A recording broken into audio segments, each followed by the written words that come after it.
believe G2 obliterate SKT! G2 Esports opened up MSI with a dominating performance over the LCK champions SK Telecom T1. At 15 minutes they had a 3k gold lead, and 5 minutes later that lead had grown to 5k gold. What's more interesting is that G2 only had a single kill while building this advantage. Today, we'll be looking at how G2 snowballed a lead that stemmed from their first blood at 7 minutes. We're 6 minutes 20 seconds into the game and both teams are even in gold.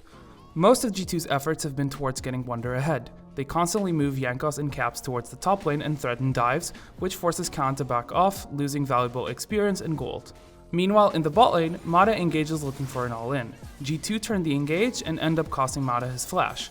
A few seconds later, and with Faker moving down to the bot lane, Mata tries yet another engage, but he went in too early and didn't account for the fact that his aftershock was on cooldown, leaving him extremely vulnerable.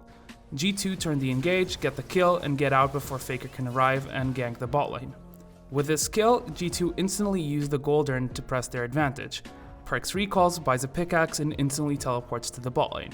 He wants to do this to shove the lane and not allow Teddy to get his recall off. After the last two fights and without tier, Teddy is low on mana. By shoving the lane, Perkz forces him into a situation where he has to choose one of two bad options.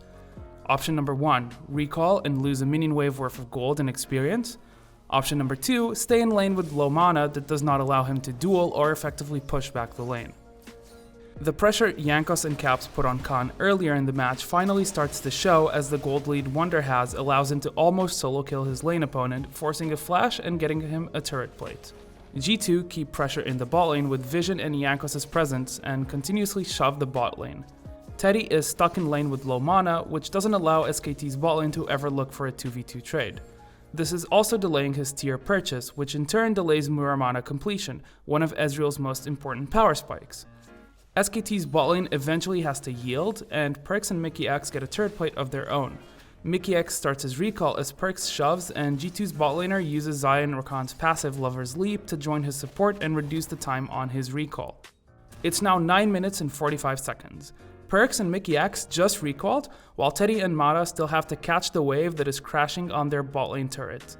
G2's bot lane have a tempo advantage. This means that they can get back on the map and do something before SKT's bot lane can respond, as they are stuck catching a wave.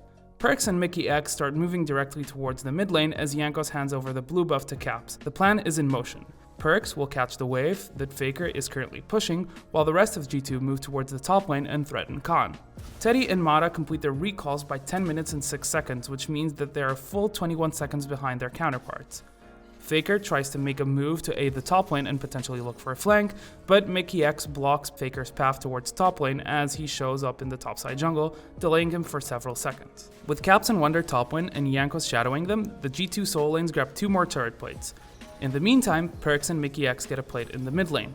Caps recalls from top lane so he can move back to mid and allow his dual lane to move back to bot lane to catch the wave. With top lane shoved and Khan forced back to base due to mana issues, Wunder helps Jankos start out the Rift Herald and moves back to top lane to get his 4th plate. At 11 minutes and 30 seconds, G2 now have a 2k gold lead. In the 4.5 minutes after First Blood, the European squad got 5 turret plates across all 3 lanes and Rift Herald, all while moving their players from one lane to another to make sure they're grabbing all the farm and experience possible. In this series of plays, the only thing G2 gave up was an Ocean Drake. The top lane turret finally falls at 13 minutes and 16 seconds. Perhaps the only thing that G2 could have done better had to do with their Herald usage, as it was summoned just a few seconds after the turret plating fell in the mid lane. At 15 minutes, G2 is 3k gold ahead and preparing to get their second turret of the game, which puts them at a 3.5k gold lead at 15 minutes and 15 seconds. G2 have frequently shown to be a team that gains advantages by being superior mechanically, as they snowball through outplaying their opponents in skirmishes and teamfights. But in this situation, they showed that they are also a team that understands how to play the map and can translate a small advantage in one lane towards the rest of the map.